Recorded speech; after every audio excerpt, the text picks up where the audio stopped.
Here at the St. Petersburg International Economics Forum, we have the biggest names in finance and business, and you don't get any bigger than Oleg Deripaska, the billionaire, the head of the biggest aluminium company, Rusal. Now, I got to ask him about the theme for 2013, about tax evasion and tax avoidance, and if enforcing international rules and regulations could realistically work. This initiatives, try to understand why company took advantage, of offshore zones.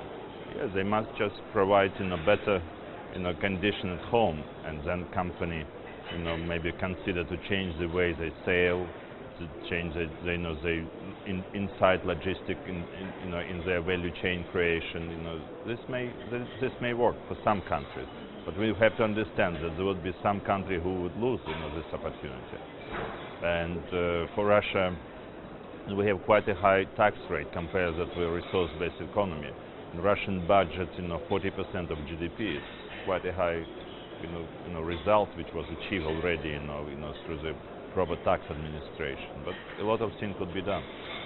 So is it fair to say it's the toughest challenge for the Russian economy, and considering does the Russian economy even work without offshore? That's not a challenge at all for Russian economy. Russian budget, almost in surplus. We have laws, public debt to GDP. It's a challenge for U.S. economy, which try to fight with, budget deficit. For UK, which struggle with the growth. No, it's not our story, to be honest. Right. Let's talk about investment perception of Russia, because that's what we're talking about today. As a Russian businessman, do you feel that the environment is getting warmer? Do you feel perceptions are changing towards doing business here? Once I saw poll results, and there was two different groups being interviewed. Ones who work in Russia, who has experience in Russia, and they have completely different view from those ones who just got some information from international media or internet. And I think it's a true story. If you work in Russia, you understand what's advantage to be here, how qualified our people, how rich resources, how available infrastructure in reality. What's real story about Russian court system, about Russian justice system, because if you international businessman, you work in China, in India, even in Brazil, you can really compare, which system fair. Of course, we have a lot of things to do, and Russia try to, try to improve, all what I said. But in reality, things not so bad.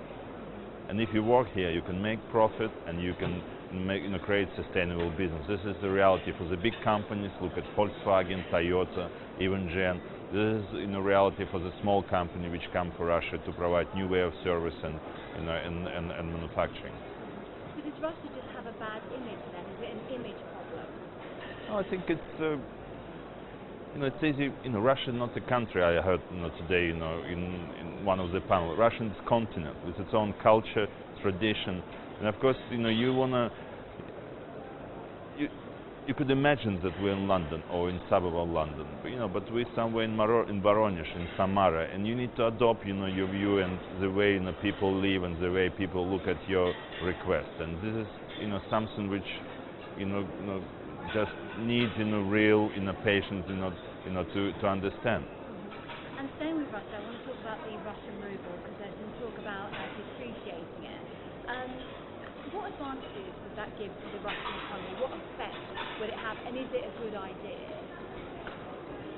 Actually, it was some discussion, what would be done by central bank on currency, what would be done by Ministry of Finance, and there was suggestion that because would be more independent policy, from Ministry of Finance, Russian ruble, could, we can see weakness, in the future. Let's see. It's very difficult. So far, we have a positive current account balance. More money in Russia than goes out, and it would be very difficult, to with such a export-based economy, resource-based economy, to see that it would be some easing in terms of value of ruble. I can't see it, but it would be, of course, positive for the short period of time, for some industries and agriculture. And do you think that the euro is still too heavy? Yeah, there is no doubt. And this is the reason why we can't see any improvement. Yes, now there is less attention on European zone because of prospect of United States. Maybe after Bernanke last statement, it was a bit shaken. But this is the reality. Europe could not start real growth in the past unless they will not lower the euro and create some room for competitiveness. And I want to get your opinion on the US-EU transatlantic trade deal that's going on at the moment. Is this a good idea, or will it just close the doors to developing countries, traditional trading partners? What's your view as a businessman? Is it a positive move? I'm afraid it's just one of the initiatives which will create nothing.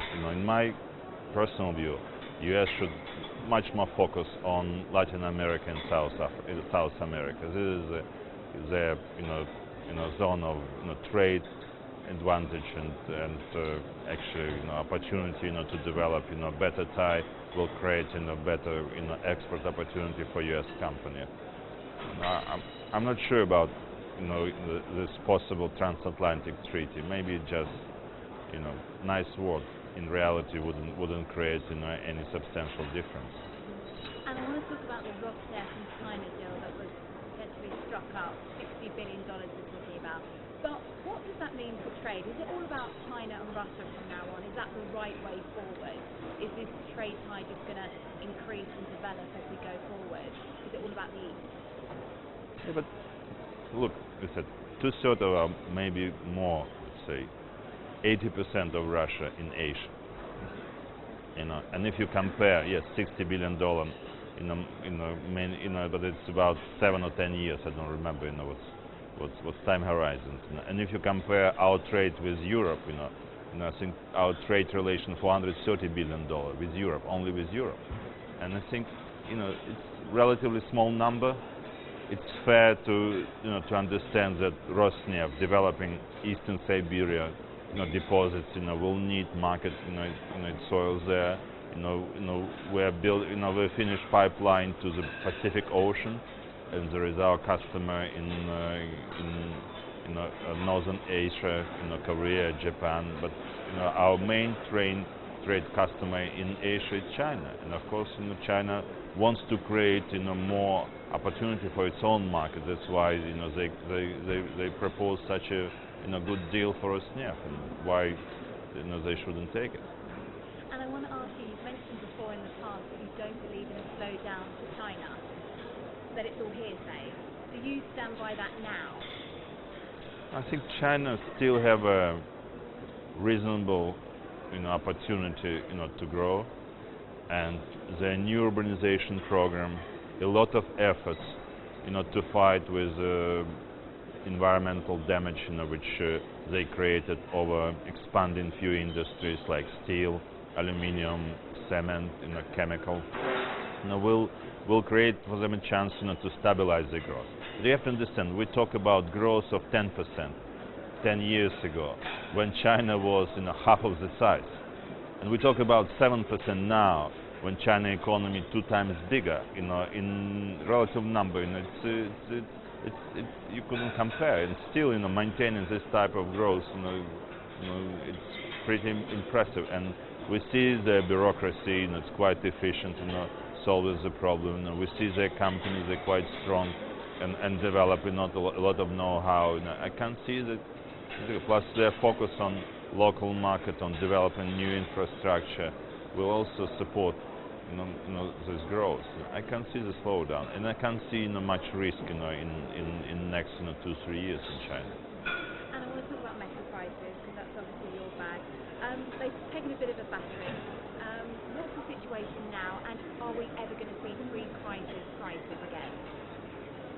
In what sort of Well, what are metal prices doing now, and what are your concerns with metal prices? As we said many times, yes, there is a part of emotional reaction from the market on Bernanke, on Fed, on stimulus, on in general on policy in US, in Europe, on this China expectation. But I think we need to do all commodity sector producers need to do its own way, its homework. We need to reduce our operation output. We need to produce less. We need to give chance market to digest, and reduce volatility of the price and based on clear sign of supply and demand balance. Because in general, if you look at aluminum market, last 5 years, our growth was about 6% consumption. We started from the world consumption 36 million ton in 2007. Now next year it would be over 50 million ton. There is more and more aluminum in transportation, in construction, in packaging, and manufacturing of complex product. At the same time, we I think been too optimistic about growth potential. In India, how quickly Europe could restart its engine machine. And now we just need to take and scale back the whole market. It's not about to shut down one producer completely. It's about to reduce output 7-10%, give market time to digest the stock, and then clear supply demand balance will give us an indication where to go. And this should be done for all players in copper, in nickel, in aluminum, and zinc, and I think it's in steel. I think it's important exercise, and we see that investors already called, that they don't like any greenfield, they don't like any new project, and I think they've been right. We need to produce more return on existing assets. And I want to quickly move on to the stock market as well, just in general, because we've seen declines. What is the story there? Why is the Russian market not managing to rebound? Not very, good environment on the international market. Let's see. Companies perform, based on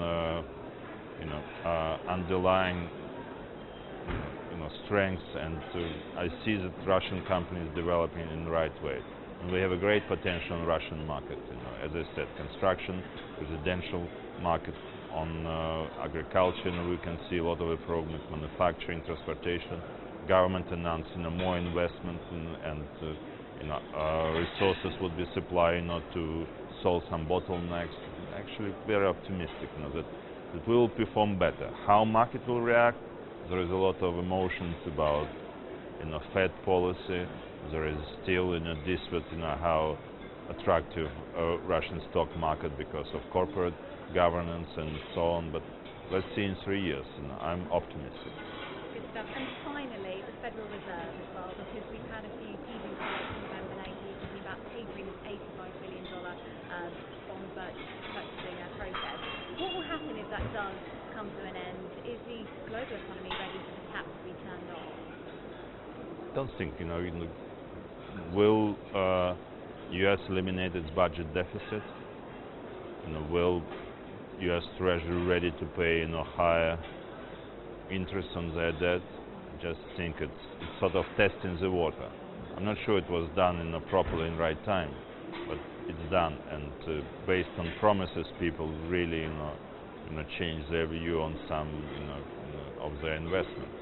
I think it was premature, and we will need to wait till December and then proper decision. But I can't see that the U.S. could change.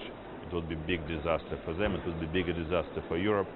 That's why I think the reasonable people, I'm sure that they will take in consideration all things.